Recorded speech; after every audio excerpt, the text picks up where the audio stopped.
operadores se concede el uso de la voz al senador José Antonio Álvarez Lima. Yo también, Ana Lilia, me anota, por favor.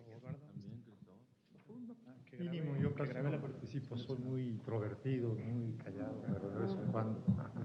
No es raro, ¿eh? Adelante, senador. Gracias, presidenta. Compañeros, compañeras, primero quiero felicitar a la senadora Claudia Anaya porque su intervención realmente me impresionó muy bien y aprovechamos el receso para conversar algunos senadores de Morena y pensamos en que al final de la sesión vamos a seguir platicando con ella para enriquecer o ajustar o adecuar su reserva, porque tenemos intención de votar a favor de su reserva. Así que la felicito, senadora, hizo muy bien la tarea.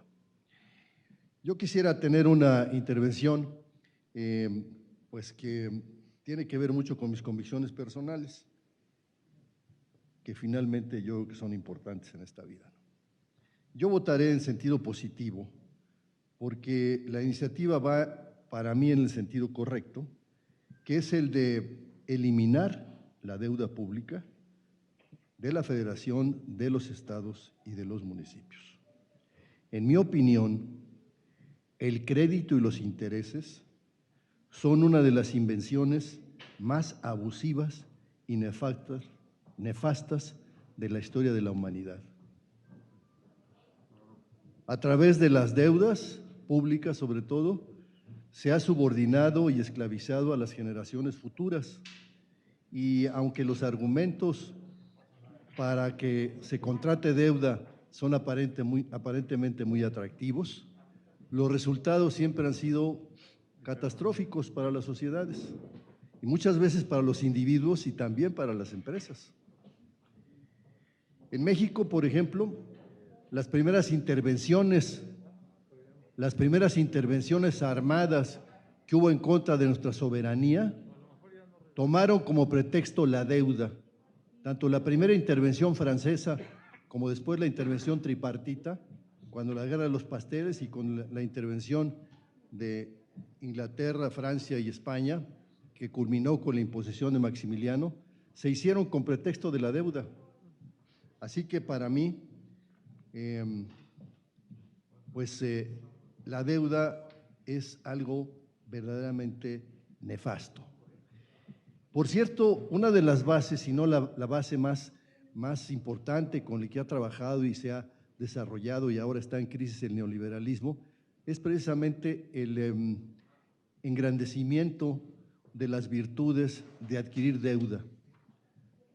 Inclusive la crisis más grave del capitalismo en 2008 fue precisamente por los abusos en el manejo de la deuda. Los famosos derivados pues son finalmente instrumentos financieros de deuda. Claro, los financieros en este mundo se visten casi como sacerdotes, tienen las maneras también más educadas posibles, pero la mayoría de ellos, y se ha demostrado, son delincuentes de cuello blanco. Sé que mi posición es muy radical, pero estoy explicando por qué. Así que,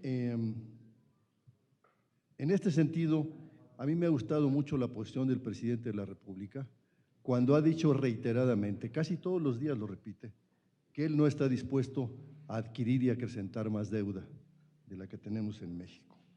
Y si vemos los montos que ya por ahí relató alguien de cómo ha ido aumentando la deuda pública de los estados y municipios, cómo está la deuda pública de Pemex, cómo está la deuda pública de la CFE, cómo está el Fobaproa, vemos que por más esfuerzos que haga el pueblo para generar riqueza, porque es el trabajo básicamente el que genera la riqueza, pues ese trabajo, esas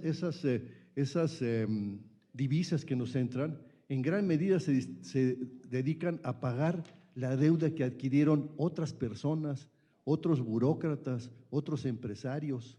Entonces, cuando nace alguno de nuestros hijos o nietos, ya va cargando con la culpa de algo que él no hizo y que son los errores de haber adquirido deuda irresponsablemente. Por eso es que si en mis manos estuviera, yo prohibiría la deuda pública. Y quiero relatarles a ustedes, también a riesgo de parecer cursi, pero pues lo voy a hacer, que cuando yo tuve oportunidad de gobernar un estado, el estado de Tlaxcala, entre 1993 y 1999, envié una iniciativa al Congreso del Estado para prohibir en la Constitución, la deuda pública. Dejamos un margen de 3%, no acumulable, en caso de que ocurriera algún desastre y tuviera que hacerse algún gasto de emergencia. Esta disposición se mantuvo en la Constitución cerca de 10 años, con muchas dificultades, porque pues, banqueros públicos y privados, vestidos siempre como obispos y sacerdotes y con toda una tecnología de términos financieros maravillosos, se acercan a los burócratas, los invitan a comer, algún viaje a Nueva York, para que conozcan las ventajas de las calificadoras y de toda esta parafernalia para engañar a las personas y a los gobiernos. Y entonces adquieren deuda pública, ¿no? Bueno, aquí se mantuvo durante 10 años y luego pasó a una ley secundaria.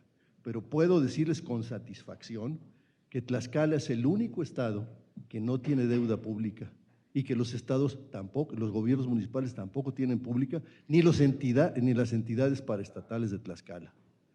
Y el nivel de vida de los tlaxcaltecas pues debe ser parecido al de los estados circunvecinos, si no es que mejor, de Hidalgo, de Puebla, de Veracruz, del Estado de México. Esto se ha convertido en un fenómeno que ha retrasado el desarrollo del Estado. Es un desarrollo similar al de los estados terriblemente endeudados y llenos de delincuencia que están alrededor, de delincuencia de cuello blanco y de delincuencia organizada. Entonces yo voy a votar en el sentido positivo este dictamen, aunque me parece que se queda muy por debajo de lo que debía ser. Y creo que la iniciativa de la senadora va también en ese mismo sentido de acotar la deuda, de acotar los abusos que han ocurrido. Por cierto, por último, han sido 2 exsecretarios de Hacienda, que supuestamente deben cuidar la hacienda pública, quienes tienen las empresas más grandes que se dedican a reestructurar, se dedican a aconsejar, se dedican a asesorar. Y esto pues es verdaderamente escandaloso. ¿Cómo es posible que las personas que supuestamente se dedican o se han dedicado a organizar de manera transparente, adecuada el ejercicio del gasto público, han sido los principales promotores de la adquisición de deuda pública, ¿no? Nombres, el señor Aspe y el señor Videgaray. Y puede haber más, ¿no? Entonces voy a votar en sentido positivo y creo que la deuda pública es uno de los instrumentos más poderosos para someter a los gobiernos, para abusar de la buena fe de algunas personas y para impedir el desarrollo adecuado de los países. Así que esa es mi intervención. Gracias. Muchas gracias, senador Álvarez Lima. Se concede